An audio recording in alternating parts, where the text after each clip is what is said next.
Vladimir Vladimirovich Putin, the man that betrayed his own country that he is claiming to protect. Today, I will tell you what many Russians are afraid to say out loud. Many of you from yesterday commented on my video, if Russians do not support Putin, why did we elect him in the first place? The short answer is we didn't. We haven't had a real election in decades. He managed to give the illusion to all of you, thanks to his troll farms and state-controlled media and fake polls, that Russians actually want this and support him. This is not true.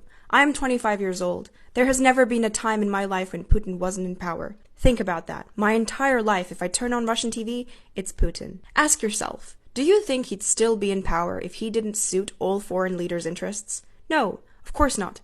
That's why, when he changed the Russian constitution to stay in power indefinitely, that went largely uncondemned from foreign countries. He's their man, not Russians. Putin does not work for the interest of the Russian people. That is a lie. He propagated it so well and for so long that even some Russian people genuinely believe it. But in reality, he works against his own country, and he has for a very long time. He is a political prostitute. Not only did he overnight turn us Russians into social pariahs across the world, but for years, he has been selling off Russia's resources and lands to foreign companies and lining his pockets as a reward and that of his friends at the expense of the average Russian person. He turned my motherland into his own personal piggy bank. Why do you think you have this image of Russian people being exorbitantly wealthy abroad? Do you really think we're all that rich? It's because people back home in Russia that you do not see or hear are living way below the poverty line, footing that bill. They are the ones paying the price for all that caviar. Meanwhile, look at the size of the yacht of Usmanov, one of Putin's closest friends. It makes Steve Jobs' yacht look toy-sized. If the profits from the resources actually went to the people, maybe we'd have the same standard of living as Scandinavian countries by now. But we don't.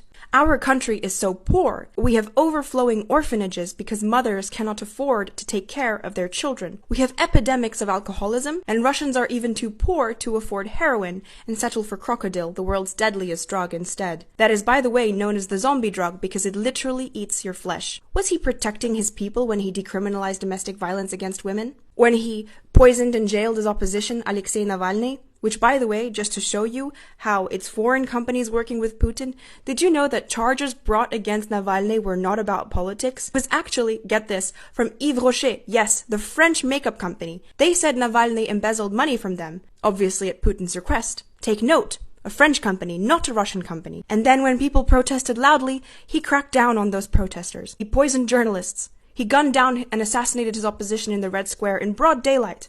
Imagine if Biden assassinated his opposition in Times Square and nothing was done about it. That is our reality.